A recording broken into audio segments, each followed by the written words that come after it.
You know what? Put that camera on me because I want everybody to hear me when I say this. Oh shit, here we go again. Can you believe that we are still on this subject? There is a difference between constantly talking about someone that's detrimental to you or to the community. When you criticize and constantly do it in that matter, then you have a valid reason for doing so. But when you are doing it just to stay relevant, just to keep a name, just so you can trend, and you have no credibility whatsoever in doing so, then there's a problem. There is no good reason this dude, Stephen A. Smith, should still be talking about Kyrie Irving and his decision not to get jabbed. Kyrie Irving is not the only player in the NBA that is not jabbed.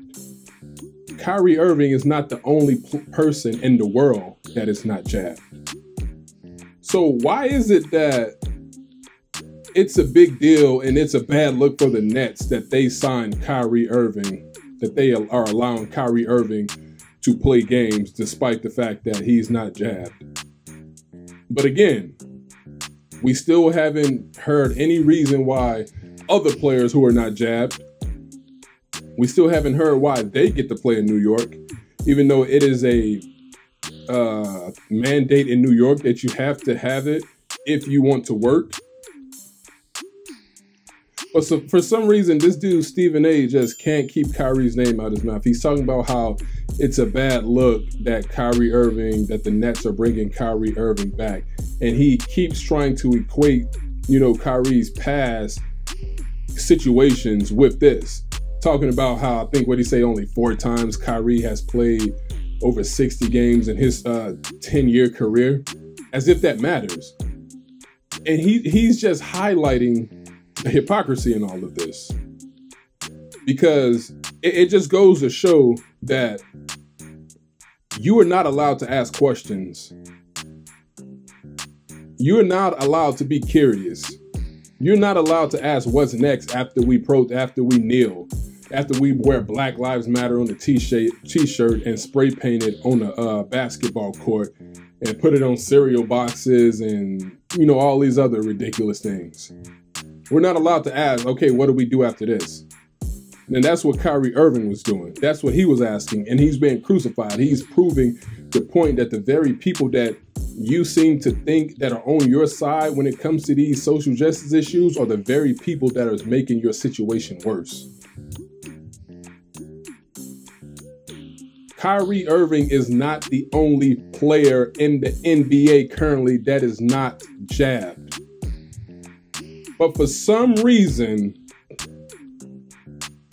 he just can't keep his name out his mouth. Are you really that desperate to stay relevant? Are you really that desperate to trend for headlines and for people to try to, subscribe to that show he got on ESPN Plus and subscribe to ESPN Plus as a whole? That this is an issue? Because I asked a question. If it's so bad, and since it's so bad, since the pandemic is spiking back up and there's a new thing out there, why haven't the NBA shut down? And don't tell me just because before then, when Rudy Gobert was the first player, I guess, announced to have tested positive, before then we didn't know what we were dealing with, but now we got a better grasp on things. No, it is a deadly disease. Remember, it's killed hundreds of thousands of people. If that's the case, then you should just shut the whole league down. The NFL, the NBA, NHL, they suspended play, but why are there still people in the arenas since there's a spike in this thing again? Since there's an uptick? But nobody's talking about that. That's common sense, right? If people's lives are in danger, there shouldn't be any fans in these arenas. There shouldn't be any, let's see what we're gonna do. Nope.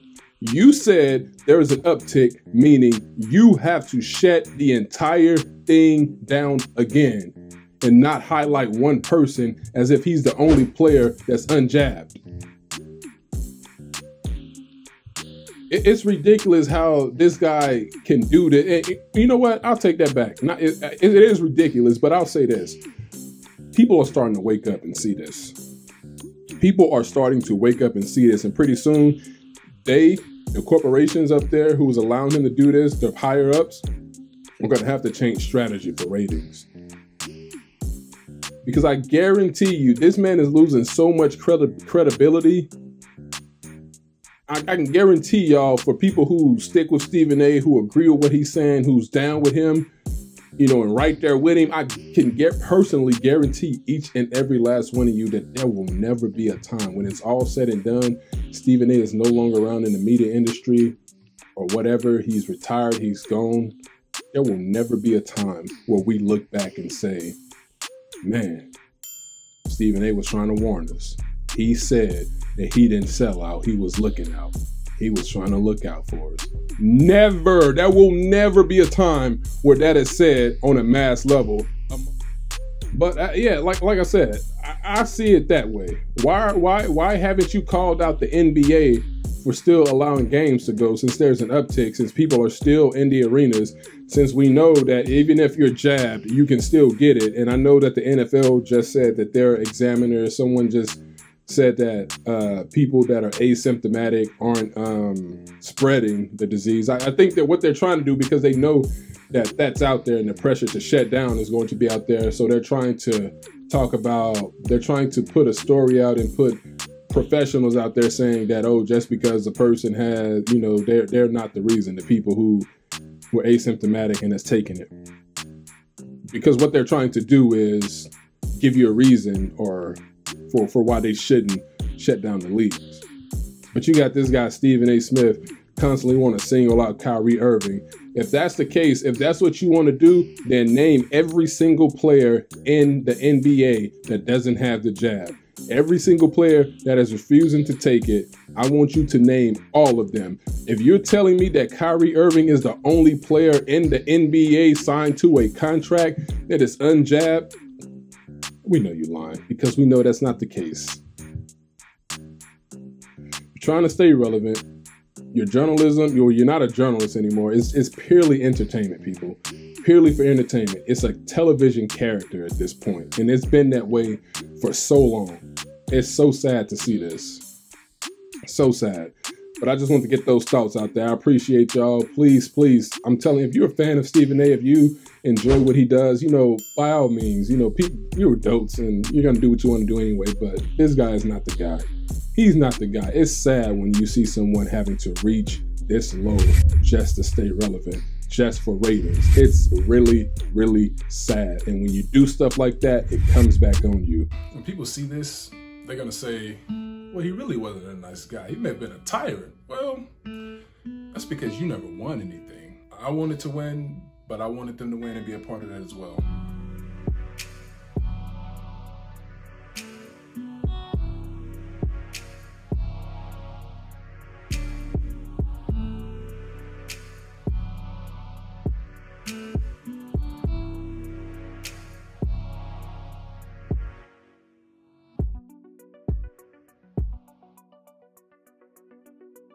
Look, I'm only doing this because it is who I am. That's the way I played the game. That was my mentality. And if you don't want to play that way, then don't play that way. Break.